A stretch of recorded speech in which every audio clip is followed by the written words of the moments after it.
However, the objective of this lesson is that students will be able to create and solve equations using the distributive property with, here's the key, distributive property with variables on both sides of the equation. So there's two things. You need to learn how to do the distributive property. That's the first thing, right? And you also need to know how to deal with an equation that has variables on both sides of the equation. Those are your two things. Oh, also, you're going to need to know how to solve an equation that has variables on both sides, and that'll require you to use the distributive property in the same problem. Okay, so that's why I had to write an objective, because this is it might seem like the problems are kind of out of nowhere, but they're really not. They're really just trying to get you to understand this goal. All right, cool. Vocabulary, yes, you need to write down all the vocabulary. Now, I want to make a distinction here. The vocabulary is pretty much just these things, which are important to know. Don't get me wrong, they're really important. You should know what they already are. Write them down anyways, just because I want to clarify that. I want to make sure we're all on the same page. However, these that are down here, I also want you to write down, but I want you to write them down for a different reason. Uh, they're clues. They're clues to word problems. And as you'll see, they're actually the key to making your equation in the first place, because they're going to imply certain things about what you should and shouldn't be putting in your equation. Okay, so let's go over some of the vocabulary. If you want to pause this video, write everything down, ignore what I said, that's fine. Go ahead and pause it right now, copy everything down, and then you can just listen to what I have to say. All right, to copy it down, cool. Now, distributive property. This is the main thing. The distributive property, I said, I misspelled that, sorry. Lets you multiply the sum by multiplying each added term separately and then add the products. Okay, so real quick about distributing, I'm going to give you a really quick example. You're going to see more later. Something like this. I don't know, like this, right? What the distributive property is saying, it's saying that when you have a number outside of the parentheses, this is usually the what you're going to see. You're going to have a number like 5, and it's outside of the parentheses. And when a number is outside of the parentheses like this, what it's saying is you have to multiply by everything inside the parentheses. You have to multiply by each term. Term is another one of our vocabulary words, which is why it's important for you to know what that is. 5 multiplies by the 3x, but it's also going to separately multiply by the negative 3. So if we want to use the distributive property, we're going to distribute 5 to every single term inside, and our expression changes. We no longer have 5 times 3x minus 3. We have 15, because 5 times 3 is 15, and the x is still attached, minus 15, because 5, positive 5, times negative 3 is negative 15. And we'll go over the rules of that towards the end of that, but that's not really that important right now. Um, what is important is that you understand that the arrows are kind of my way of showing you what the distributive property looks like. All right. So you're going to see me do this a lot throughout this. So just know that this is the important thing. Know that whenever you see a number outside of the parentheses, multiply by everything inside. Okay. Products. Whenever they use the word products in a word problem, it's the result from two or more numbers or variables multiplying by each other. So for example, the 5 and the negative 3, the product of 5 and negative 3 is negative 15. It's the result, it's the answer, right? So why do you need to know that? You need to know that because some of the word problems are going to say things like the product of something and something. That means that you need to multiply something and something, okay? Just keep that in mind. All right, the sum. The sum is the result from two or more numbers or variables added together, okay? Now you're kind of seeing a pattern, I hope. The sum would be like 3 plus 3. The sum of 3 and 3 is 6. 6 is the sum, right? That means I had to add two numbers to get the sum. I had to add two numbers to get 6, right? Okay, cool. Difference. The results from two or more numbers or variables that are subtracting. Let's try variables now. Let's say something like 3x minus 2x. The result would be 1x. This is what we call the difference. So if someone says, what is the difference between 8 and 6, you need to write it exactly the way you heard it, 8 and 6. When we're talking about difference, when we're talking about subtracting, the order matters. Yes, it matters which ones you put first. When we're talking about sum, no, it doesn't matter, because it doesn't matter if the 8 came first or the 6. If you're adding them together, you're going to get 14. If you're subtracting, however, it could be the difference between getting positive 2 and negative 2. And that makes a big difference, pun intended. Now, term.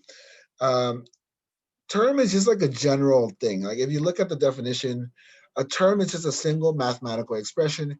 It may be a single number, a positive or negative, a single variable, a letter, several variables multiplied but never added or subtracted. Some terms contain variables with numbers in front of them. Okay, that was a lot. Basically, everything is a term. The 5 right here is a term. You might be thinking, wait a minute, last week you said that was a constant. Well, it is. But another word, like term is just like a very general word in math for a thing that's alone, right? 5 is a term. 3x combined is a term. Negative 3 is a term, right? Negative 15 is a term. Positive 15x is also a term. It's the reason why we're using the word term is because you might see it in some of the word problems that you're going to do throughout the week. Also, when we're doing the distributive property, uh, if I say, multiply the terms together, I'm kind of giving you a hint that one number needs to be multiplied by another set, right? Like 5 times 3x, right? Those are two terms multiplying by each other, right? 3x minus 3 is the difference between two terms. Like you can use it in a mathematical sentence. So just be aware that the word term means something, okay? All right, moving on to key phrases, right? These are different. When you see these words in quotations, you're gonna want to associate these words with certain operations or certain other things. If we had more time, I would have you guys do some like a lot more of this vocabulary stuff, but we don't. We only have 5 weeks, and I mean, you're gonna have to pick up the hang of this week, right? Like, you need to know what these words mean, and they're gonna make other math classes easier if you take them with me, because I'm gonna use a lot of these terms from now on. Okay, a number. I put that in quotes, right? We're down here now. A number is usually referring to a variable or an unknown quantity. Whenever you see the word, and you're gonna see this a lot, by the way, a number, right? The difference between a number, just think of it like a variable. Just think of it like x. X is a number. You can think of it like n. N is a number. Basically, it's a variable, right? Whenever they say a number, they're telling you, hey, a variable minus whatever. If you're asking, why don't they just say that? Why don't they just say a variable? I don't know. It makes it too easy, I guess. The point is, when you see a number, it's usually a good idea for you to think, oh, maybe that means variable. Maybe I need a variable there. Okay, cool. By the way, these phrases imply these things. They're not 100% going to mean that every single time. And there are going to be some exceptions. We might talk about them. But for the most part, when you see odd number, there's an X involved somewhere. Just pay really close attention to what they're using it for. Okay, the term increased by is usually referring to addition, right? If they say a number is increased by 7, what they're really saying, right, is a number, n, right? That's a number, is increased by plus 7 or any other constant. If they say a number increased by 15, by 20, by 200, by it doesn't matter. Increased by is suggesting you're going to add it to whatever they tell you add it to. Sometimes they might say something else, right? Sometimes they might even say a number increased by the sum of something else, right? In that case, you would need um, parentheses. Let's say the sum of 7 and 8 or something, right? That's when you need parentheses. Parentheses is kind of like punctuation. Like it's kind of like commas in English, right? Except they're the math equivalent of those. You need parentheses in order to figure out in what order you're going to solve the problem. And I'll go into a little bit more in parentheses later, but for now, just keep that in mind. Parentheses let you know the order in which you're doing things, all right? What's important, what has priority. All right, cool. Um, times. This one's a really common one, and I noticed that a couple of you guys asked me this last week. Times is referring to multiplication of some kind. Whenever they say a number times 5, a number times 5, or maybe they're just referring to 5x, right? Because 5 is multiplying by a number, right? So whenever they're saying times, they either mean, a number times another number, right? That dot, by the way, means multiplication as well. 8 times 7, right? 56. But, if they just say times in words, you might not know what that means. So now, if you didn't know, now you know, right? Um, there are other words to signal multiplication. One of the ones you'll see is something like twice, right? I know you might be thinking like, I know what twice is, but sometimes when we're dealing with word problems and they throw in a word like twice, it can be the key to like figuring out what you need to do. And it's an easy word to miss because it's a common word, right? So if something says, what if they say something like a number, the sum of a number, that's a bad example. Twice just means times two. Specifically, it just means times two, right? Whatever times two, right? Okay. So that is a special case. If they say something like 3 times or thrice or whatever weird term they're going to throw at you, it's along the same lines. Times a specific number. In that case, it'd be times 3. Twice means times 2. Usually, what they'll refer to is 2 times something else. They'd want you to put it in parentheses. 2 times, I don't know, 5 or 2 times X or 2 times whatever, right? Again, most of this stuff will make sense after we go over it. I really need you guys to understand this vocabulary, all right? Um, 5 times this. Okay, this is the last example, and this is more complicated. This is kind of like what you should expect to see. Something like 5 times the sum of a number. That's supposed to say is, sorry. Is 7. Oh, no, I'm sorry. Geez, okay. Undo.